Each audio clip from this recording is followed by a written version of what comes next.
Hi friends, പുതിയൊരു വീഡിയോയിലേക്ക് സ്വാഗതം. Welcome to Avees financial focus. ഇന്ന് നമ്മൾ ഡിസ്കസ് ചെയ്യാൻ പോകുന്നത് നമ്മുടെ ഡെറ്റ് ടു ഇക്വിറ്റി റേഷ്യോ എന്താണെന്നാണ് സ്റ്റോക്ക് മാർക്കറ്റിൽ. ഇതൊരു നല്ല ഇമ്പോർട്ടന്റ് ആയിട്ടുള്ള ഫണ്ടമെന്റൽ ആണിത്. അപ്പൊ നമുക്ക് മനസ്സിലാക്കാൻ ഡെറ്റ് കടം എത്രയുണ്ടെന്നാണ് കമ്പനിക്ക് നോക്കുന്നത് നമ്മൾ ഈ ഒരു ഫൈനാൻഷ്യൽ റേഷ്യോ വെച്ച്.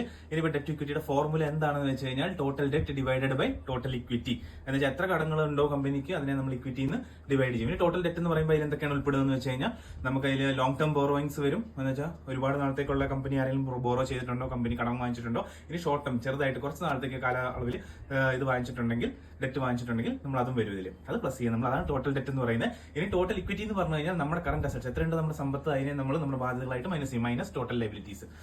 അപ്പോൾ നമുക്ക് എന്താണ് ഇതിൽ നമുക്ക് ഈ ഒരു ടോട്ടൽ ഇക്വിറ്റി കിട്ടും. ഇനി നമ്മുടെ എന്താണെന്ന് വെച്ച് കഴിഞ്ഞാൽ ഇതിന് ഒരു എക്സാമ്പിൾ എടുത്തു കഴിഞ്ഞാൽ ഒരു XYZ കമ്പനിയാണെന്ന് വിചാരിക്കുക. അതിൽ നമുക്ക് 100 നമ്മുടെ ടോട്ടൽ ഡെറ്റ് വരുന്നത്, 100 കോടിയാണെന്ന് വിചാരിക്കുക. ഇനി ടോട്ടൽ ഇക്വിറ്റി എന്ന് പറയുന്നത് 150 കോടിയാണെന്ന് വിചാരിക്കുക. അപ്പോൾ 100 ഡിവൈഡഡ് ബൈ 150. അപ്പോൾ നമുക്ക് കിട്ടുന്നത് 0.66 ആണ്. ഇനി ഇത് നല്ല റേഷ്യോ ആണോ അല്ലയോ?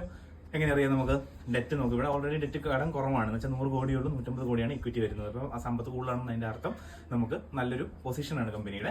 അപ്പോൾ 0.66 എന്ന് പറയുന്നത് നല്ലൊരു റേഷ്യോ തന്നെയാണ്. ഗ്രേറ്റർ ദൻ 1 ആണെങ്കിൽ സൂക്ഷിക്കണം, നമ്മൾ അതിൽ ഇൻവെസ്റ്റ്മെന്റ് ഓപ്പർച്യൂണിറ്റി അല്ല, അത് നമുക്ക് റിസ്ക് ആയിട്ടുള്ളൊരു ട്രേഡ് ആയിരിക്കും നമുക്ക് എപ്പോഴും. സ്ക്രീനിലൊക്കെ പോയി കഴിഞ്ഞാൽ നമുക്ക് ഇത് കാണാം. ടോട്ടൽ ഇക്വിറ്റി, ഡെറ്റ് ഇക്വിറ്റി എന്നൊക്കെ പറഞ്ഞവിടെ എഴുതിയിട്ടുണ്ടാവും.